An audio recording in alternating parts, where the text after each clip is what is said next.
From LPM, Louisville Public Media. Sling is the live TV service that puts you in charge. Choose your plan. Orange for sports and entertainment favorites, blue for news and reality, or select for the essentials. Only pay for the stuff you actually watch. And pause your subscription anytime, because paying for TV you're not watching? Well, that's just rude. No long-term contracts, no nonsense. Pick your plan, add what you want. Sling lets you do that. Visit sling.com to learn more.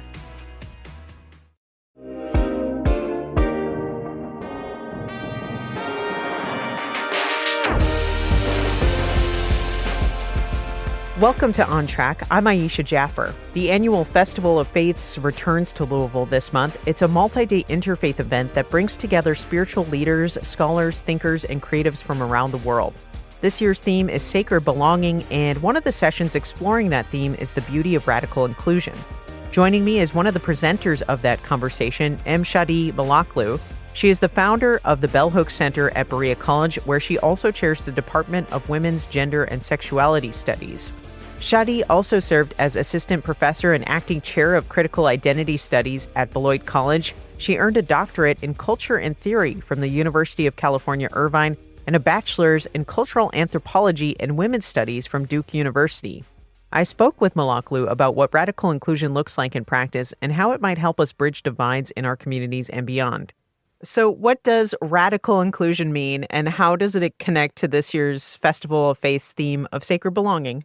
I think radical inclusion probably means a great variety of things for different people, but for me, I take the meaning from Bell Hooks and the ways in which she found radical belonging in Appalachia, not in the liberal halls of academia or liberal America or New York where she lived and worked, but she intentionally came back to Appalachia in 2004 when she joined Berea's faculty. She said, all of who I am, spiritual seeker, and interestingly, that came first. Spiritual seeker, writer, critic, etc., was a seed planted in the soil of Kentucky. Here's where she said she was born, and then she said, quote, my body will return to the earth nurturing seeds for future harvest.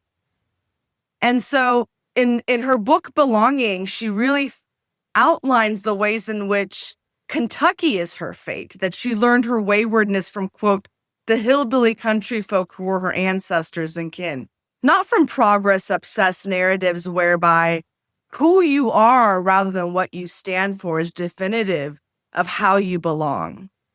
And she did describe what she was looking for as beloved community. And she says that the enemy or, the obstacle is not white people, it's whiteness. And we all smuggle that in different ways. There is no pure space of critique. For those who don't know Bell Hooks, can you talk a bit about who Bell Hooks was and what inspired you to create the Bell Hooks Center at Berea College? I think Bell Hooks was a great many things, but the ways in which many remember her is as someone who could translate the feminist theory of the academy into the public interventions we needed in the moment. She would comment on Little Kim and Beyonce, films and movies, and she would oftentimes help us make sense of the world. I remember, interestingly, the National Women's Studies Association conference is at the same time as the Festival of Faiths. And it's in Puerto Rico again, where it was a few years before Trump assumed office for the first time. And at that, I believe it was maybe the 2014 conference, Bell sat there more than 10 years ago and said, be careful. She said, mark my words, push come to shove. White women will always choose their race before their gender, meaning that they will choose to associate with the privileges of white supremacy rather than sisterhood that might align them with, what women of color need. And you saw this at the Women's March with the quote unquote white hats that not only excluded trans people, but people of color and excluded the conversation around things like BLM. There were women there, Black women with signs saying, am I going to see all you nice white ladies at the next BLM rally? Knowing full well they were not coming. Because while their issues are our issues are not their issues. And so as Bell says, we knew that there could be no real sisterhood if white women were not willing to divest from this. And so I was always a lifelong student of hers and just so honored to be in conversation with her once I got here. And I never expected to get her blessing to name the center that we were creating to support women and gender nonconforming students after her, as we were redesigning it to be gender inclusive, to be size inclusive, and to be disability friendly. She was so taken with it that she said, "Why don't you name it the Bell Hooks Center?" And I said, "What do you want it to stand for?" And she said, "Feminism is for everybody and patriarchy has no gender." And oftentimes there's a critique that we receive that, okay, well, Bell was not gender nonconforming or queer. And I think there's an assumption that to be queer or trans in some way requires a coming out process that we forget is a confessional mode inherited from, a Christian tradition. And not all of us have to come out, nor do we all believe that identity is static in such a way that we have to name ourselves in a particular moment.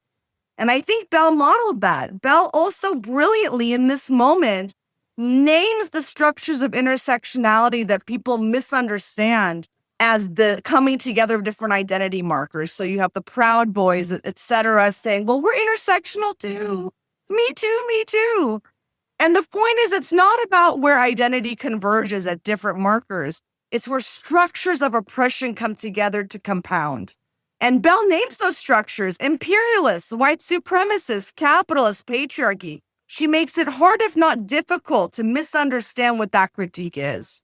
So for those many, many reasons and many, many more, we really have created this center that uplifts students as social justice leaders, providing a space of safety and calm. We literally encourage naps here, blankets and pillows and giant fluffy beanbag chairs, and everything is beautiful. We have rugs from Turkey and Afghanistan and Pakistan. We have original art on the walls, and we really try to enact Bell's vision that access to beauty should not be determined by socioeconomic standards, and that art, the function of the aesthetic, is to do more than tell what is, but is to tell what's possible. We want to inspire students. Come figure out who you want to be, not just what you want to do. And that was something Bell was very committed to. You kind of touched on this. We're living in a moment of deep polarization politically, culturally, even spiritually. How can the idea of radical inclusion help find us some common ground or build community across those divides? Interestingly, as I said, Bell found community here in Eastern Kentucky. And there's a way in which I have also experienced this as a queer, brown, disabled, fat woman, gender nonconforming person. In any case, there's a way in which people in Appalachia understand the lie of a progress narrative that has only ever served to divide us. And I'll explain in detail what I mean. So when we created a new curriculum in the Women's Gender and Sexuality Studies department, it intentionally talked about decolonizing feminism. Our courses also include topics like the institutionalization of queer and trans studies, disability studies, Black feminist theory, et cetera. And there was a real fear among our colleagues that this would not appeal and, in fact, maybe push away the cis women Appalachian students who were typically served by the department. And the biggest win, I think, that I feel in the department is that those are the students who mostly come to be majors and minors. And we were the second largest humanities minor last semester. These students really feel kinship with the critique that says the logic of time that says people of color are backwards and need civilizational uplift and saving from liberal America. That's the same logic that oppresses you in Eastern Kentucky, that legitimized comments like Hillary Clinton's that called you deplorables, that imagine, Kentuckians as uncivilized and unkept, unable to pull themselves out of a state of nature, to say nothing of pull themselves up by the bootstraps. And what has been so amazing here is that I can walk into the bagel shop dressed like I'm being interviewed for CNN, or in my muumuu, or in my pajamas, or in my hospital gown, and I am treated with the same dignity and respect. There is no trying to climb the ladder. There's almost like a huge middle finger at that logic that I think other places are trying to keep up with. I think, the myth of the model minority, the idea that pull yourself up, you can be a self-made person. We sell that to the immigrant as, this is the land of opportunity. we're all betraying each other all the time to prove that we are the most civilized and advanced, etc. And I think Appalachia says that's a ruse. That's a lie. And so that has been a real gift here, and a way in which I think here in this small corner of Kentucky, we have addressed this growing rift or polarity, right? Where we imagine the people being addressed by Hillary Clinton is radically different than the people being addressed, for example, by Richard Spencer. But in the same election year that Clinton described Appalachians as deplorables, Richard Spencer said at the National Policy Institute conference just days after Trump's first presidential win, where he encouraged participants to hail Trump, he said that we are not meant to bow or cower, I forget the exact word, to the most deplorable, despicable creatures on the planet. The same logic of time whereby these people are not fully evolved in some way, are not fully human in some way, that can't do it on their own. And let's be clear, the racial specificity is so important, and anti-Blackness is incredibly, incredibly particular and does not travel to other people of color, let alone to the image of a white Appalachian hillbilly. But both are completely alienated from like the timeline of man and progress and, moving up the ladder and upwards and onwards, the roll and moil, that there's a kind of stillness here that I think is a potential for radical inclusion. And I see in this small corner that polarity doesn't exist the way that it's narrativized in the media. Bell gives us a roadmap for that, where the feminists of today are really caught up. And I'm a petty bitch. I've done it too in cancel culture. There's a real sensation of revenge is sweet. But Bell, she called her feminism a, quote, talking back and a, quote, gesture of defiance. And yet she led with love. All About Love is not a break from her radical feminist writings. It is an argument that love is the way and justice is the destination. And I saw her experience that here. And that is the community we have tried to build. And that is the direction that I think my scholarship is going. It's not inconsequential that Assata Shakur died on the anniversary of what would have been Bell's 73rd birthday. Love can be ammunition. It really can. So essentially, when we're talking about those divides, love is the common ground. I don't think love is the common ground. Interestingly, I think it's heartbreak. We had a speaker, Lamarad Owens, author of a series of books, one of which is Radical Dharma. And we were talking about Bell Hooks' writings on masculinity specifically in books like The Will to Change. And, she talks about how rage is the easiest emotion for cis men raised in patriarchy to grab at. And because they're not taught to process their emotions, or to even identify and name them. And Lamarad Owens said, when you can't process your emotions, it comes out as rage, but what's really happening is you're heartbroken. You're heartbroken. You're heartbroken at the indignity, right? And for Appalachians to be called deplorables, and for people of color who try so hard to play up respectability politics, to be called despicable, deplorable creatures, right? Not even a human name. This really hits it at this huge sense of dignity and of human dignity. And I think that our words have weight. And I think that much of the nation that performs anger is actually very heartbroken. Heartbroken at the lack of radical inclusivity, I might add. Well, I know some of your academic work focuses on intervening not in politics, but in the operations of power. Can you explain what this means in practice? And then what does that reveal about where inclusion actually begins and how power shapes belonging? Yeah, thank you for asking that. I actually, growing up, I was a columnist. I was a student columnist for the LA Times. I was one of the founders of the student paper. And, after an undergraduate, I went to DC. I wanted to change the world. And I realized very soon that there's a difference between intervening and critiquing politics versus power. And, so much of the conversation, for example, around the Middle East, when I was there between 2007 and 2009, was around this convention and that agreement. And I was thinking these people, now I have a language for it, are heartbroken. This is about histories of colonialism and its residue.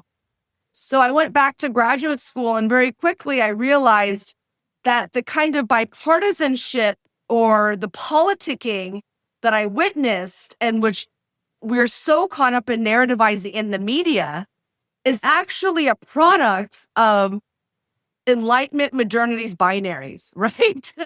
And this larger mandate at the turn of the Enlightenment to organize the world not around God, but around man, right? So the great chain of being was replaced not just by a human hierarchy, but a racial hierarchy of being. Hegel, Kant, Hume, these architects, these philosophers of the Enlightenment idea of man said the human is what the human is not, and the human is not the Black African. And they would say that once we enter the threshold of world history of man's march towards civilization, more or less, we leave Africa behind, for it has no historical place in the world. We can think about this as the evolutionary model of development. Frantz Fanon, anti-colonial thinker who I study, says, it's no use. I'm imagined as the missing link between ape and man. When we see biology textbooks, even those that want to be gender progressive, right, and then have like a non-binary body at the point of arrival, the point is it's always ape to man in some capacity. And by man, I mean species of man. But that is also resembled in our social and political construction of time, of the time of man. The ways in which we imagine time to move linearly and unilinearly toward, in one direction and towards a point of arrival or towards a telos. And we position racial Blackness, as Black feminist thinker Hortense Spillers argues, as the, quote, 0 degree of man's social conceptualization. When people of color, non-Black people of color, Appalachians and other non-Black minorities are dehumanized, we experience an iteration of Blackness that is always already a point of terrorizing violence for Black people in an afterlife of slavery in which Emmett Till could have been Trayvon Martin, could have been Tamir Rice, same different day. Because our entire concept of what it means to be human, to have not radical inclusion, but human belonging, is to exclude Blackness or to pass the buck of racial pathology down the line until it reaches, the feet of the bush's proper inhabitants or Black people, right? The National Geographic image we have in our head, right? That these people are still living in literally the bush. To a lesser extent, other places in the global South are imagined as undeveloped. Fanon says, I came to the table of civilization too late. And too soon, right? At the birthplace of man is Africa, and yet the African person never actually moves out of that state of nature. This is the liberal operation of power that then creates all of our politicking. Sylvia Winter is a Fanon scholar who says, our issue is not with these isms, right? Our issue is genre of man, the whole concept of this Enlightenment iteration of man that creates our isms. We are missing the forest for the trees. And that is what I mean when I say I'm not interested in the politics of it. I'm interested in the liberal, humanist operations of power that preempt and enable our politicking on micro and macro levels. So I'm curious, bringing it back to bell hooks now. Bell hooks wrote that when we belong, we find a place where the soul can rest. What have you found helps nurture that sense of rest and belonging, both within ourselves and in the communities that we build? I'll tell you what facilitated it for Bell. She would host what she called sister circles. And at other times she called it group, which is when she would invite women of all different kinds of communities within Berea, whether they were faculty or staff or in the community or someone she met at the store. She would bring us all together to read poetry or to simply just be together. And even as she was very sick, she still did this. And I think that is where she found this impossible possibility. She also was an avid reader. she found it in books. She would read at least one entire mystery novel a day. And at the point when I met her in 2019, she was at least on a surface level done with theory. But her theory was her everyday practice. In an article that came out a few years ago, her gossip was her theory. It's how she called you out and called you in. It was that radical talking back with and through love. And she called on others who called on her to call on you. I think Belle was, when it came to her work, widely celebrated. When it came to her person, wildly misunderstood. And I'm trying to learn the radical vulnerability that enables me to inhabit heartache without the ego and without, fooling myself into thinking there's some pure space of critique that I can inhabit. And to be honest, I'm done with the academic game. I want to do the things that are meaningful. And I think the rat race of academia is a place that actually does not enable radical inclusion or belonging. And I think in a way we failed. We've come to the house, to the origin of epistemological critique, to critique epistemology. And I just wonder, in a time when DEI is under attack, and we are and should rightfully mourn that, I wonder, and I really mean wonder in a kind of capacious, dreamlike way, what might that opening allow for? DEI was not something that would save us. It is a diversity management tool, to quote Jennifer Nash. And so what else could enable our belonging? What else could we create outside of the university industrial complex, right? That even is operating at the liberal college and other kinds of educational levels. As this comes under attack, what is the impossible possibility there? What is the possibility for radical inclusion that we might create outside of institutionality? I guess that's where my heartache turns into dreaming. So right now, we're still in that process, it sounds like, of figuring out what does create that sense of rest and belonging. Yeah. There's Tricia Hershey is a founder of the NAP ministry. And at the Bell Book Center, we've intentionally created a place where I want you to rest. And I want you to take that huge load that you carry on your shoulders, worrying about how you're being perceived, especially as a minority, if you've been read the wrong way. We offer snacks, a community closet, among other things.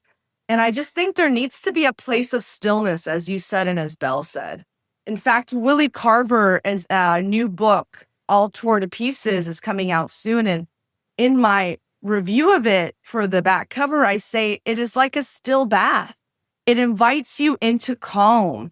And there's something about Appalachia that does that, where time literally moves differently because they are not trying to keep up with the roll and moil of the unilinear and teleological model of time that man says is the marker of human belonging, right? Of kind of upward and onward towards a civilizational arrival. That arrival keeps getting pushed upward, AI, post-human. But the logics of man, whereby rationality and reason and mind over matter prevail, just get reproduced, right? In the future, it's like at best we can only ever be where white man was, the whole time. And what's interesting for me is Appalachia provides a what I call non-chronopolitical space of belonging, or a place of stillness where we can rest our heavy heads and bruised hearts or heartache and find belonging with each other outside of the need to prove and evidence our civilizational arrival. Well, and I'm curious about this. I feel like you've sort of alluded to this, but when I'm thinking of examples of where radical inclusion might exist or be close to it, here in Kentucky, it sort of sounds like Berea College, where you are, is a good example of radical inclusion happening in action. What does it look like when a community truly lives those values? It's a good question. And I don't think, it serves anyone to say that we've gotten there. That reproduces a, progress-obsessed narrative of arrival. I think we're grappling actively with questions of inclusivity. Berea College was founded by radical abolitionists. It was the first coeducational and interracial college in the South. However, when the Day Law came into effect, instead of choosing to be an HBCU, it sent off its Black students to a work college in Louisville. And there is a lot of sadness about that still on campus, unfortunately. But what I do appreciate about Berea is that the 8 great commitments it was founded on are still the ways in which we take direction, right? We take direction from these commitments in our daily work. And those commitments include, for example, the dignity of all labor, right? And I appreciate that word dignity is included. Sustainable living, but also gender inclusion. And more recently, there's language included about impartial love to include the LGBT community. And also, racial inclusion and coeducation in that way. And Appalachian, serving the region. And we're not perfect, but we have something we can hold each other accountable to. And I think what I appreciate about here is that there's an earnestness rather than an ego for the most part. And that, the students especially are open to learning these things, and that general education introduces them to these concepts. And just like liberal America doesn't get it right, abolitionism doesn't always get it right either.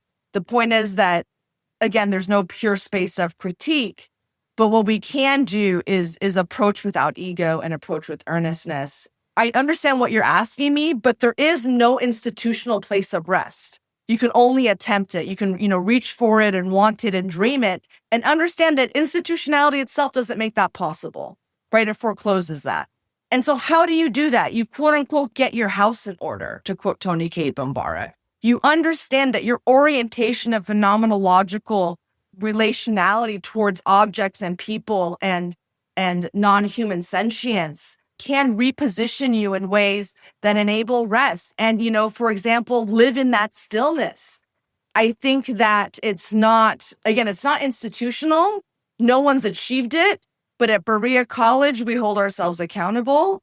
And through really studying Belle's work, her entire archive, 17 boxes of memorabilia, correspondence, journal entries, pictures, photos, drafts of manuscripts are here in Berea. And so students learn through her, the personal is political. Freedom is not just out there. It's something that we enact in our everyday through the ways in which we choose to have relationships in the world. If there's a community out there, what would it look like if they achieved radical inclusion, truly? There's an argument by Fred Moten and Stefano Herney about the undercommons. There's other arguments about this concept of not the first university of the research institution or the second university of the liberal arts, but a third space. And then, of course, there is an understanding that what we seek, as Fred Moten says elsewhere in another argument, he says, we're looking for an elsewhere and elsewhen, another articulation and organization of time. There was recently a study that came out, and it was, of course, popularized on social media, about researchers understanding that time itself, from a physical standpoint, is not linear, but loops, and your past is your present and your future at the same time, the way a sci-fi movie around time would endeavor to argue. But it's not just that we have to look for some other place, and we have to reorganize not what we know, but how we know. Frank Wilderson says it will take an epistemological catastrophe, something that radically changes our knowledge of the world and how we come to that knowledge. The aliens come, the zombies attack, the climate change ends the world, that has to be in place, that is the condition of possibility for another worlding. Because Frantz Fanon says that what we're looking for cannot take its protocols or blueprint from, I think he says, quote, the social revolutions, right, of the past. That if we just try to enact some kind of coup or revolution following how this world has taught us to enact revolution and change, all we're going to do is take the common sense that has already screwed us and reproduce it.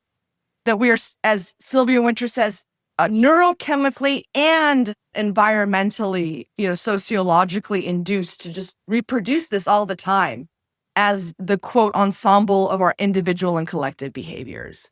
So something has to radically change how we know. in the way that the Enlightenment changed our knowledge about the world from being centered around God to man, right? Something has to radically change the way we organize the world to enable the condition of possibility of a kind of large-scale macro world order that might save us. And in the meantime, as I tell my students, get your together, get your house in order, hold yourself accountable, put the ego aside and try to get rid of the idea that you can be the perfect person. I think that is what we do in the meantime. And in the meantime, I am waiting for the aliens in earnest. But while we wait for whatever that event would be that would conjoin us, like, what are ways that each of us can practice or move towards radical inclusion in our daily lives? I think that we need to remember that identity politics is something we moved away from for a reason. That just because someone is of a certain racial makeup or gender ambiguous makeup or lack of a makeup, that somehow there's an authority there. I understand why we're at that point, given our political reality, but I don't think that's serving anyone, because I think that is what's reproducing cancel culture. And again, you know, my online record testifies to my pettiness, and this is something very new that I've kind of come to realize, that is really divisive in ways that are not productively polemical, but intentionally nasty and self-important. And what that does is allow us to look at each other, the chorus, those of us who are already a part of the community, and say, ha, ha, ha. Again, I come to Bell's, you know, white people are not the problem. Whiteness is a concept of exceptionalism, right, is a problem. And there are little things one can do, you know, to recognize, for example, how much space you take up in meetings, in rooms, in classrooms, to recognize the privilege with which you operate, to recognize that you can say things others can't, and to speak up because you can say that thing. The things that New York's new mayor is saying without hesitation or hiccup or mincing his words are so profound to me because he is a Muslim presenting brown man. There was a great article here that was actually a satire by the Madison County Observer about all these Kentucky folk that showed up to vote for the quote, the nice man with the beard who was going to change things up. And that they had seen something on TikTok that said, democracy has no zip code. And there was such an earnestness in that response that so many of us here thought that could really actually happen. Because that seems like a more plausible belonging than the liberal belonging that he's up against. But even the fact that he's saying that, I think is being received with such enthusiasm because he is a brown man who cannot say that easily. And I just think, okay, besides Bernie, who we all think is crazy for whatever reason, who is saying the difficult things? I think Andy Bashir gets a lot of credibility for that. But, you know, some people are career politicians, but I really am thinking, like, who puts their ass on the line in faculty meetings? You know, why when someone, a young woman of color speaks up, it's the other young faculty untenured of color that stand up to support them? Little things like that. Check yourself at every move. I think those are the kinds of examples that subconsciously I'm thinking of as we're having this conversation. Well, Shadee, thank you so much for joining us today on Track. My pleasure and privilege. And I'm sorry I was so verbose. I think that I was galvanized and grateful for the questions. Thank you. On Track is produced by Louisville Public Media. Our production team includes Michelle Tyreen Johnson, Laura Ellis, and me, Aisha Jaffer, with support from Amina Alahi and Alex Biscardi. Our music is by Kojin Tashiro. Find more at LouisvilleOnTrack.org. And remember, being kind is free. That's the start of community. Thanks for listening.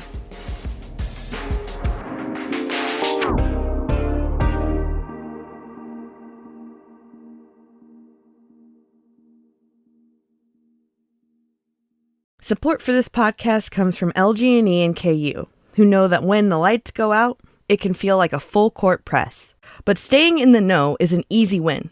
Update your phone number in the LG&E and KU mobile app or in My Account. If the power goes out, you'll get play-by-play texts from 454 358 with outage updates, safety information, and time estimates for power restoration. Can't text? No problem. They'll call the landline on your account with the same updates. So you're never left in the dark. More at lgne-ku.com/outages.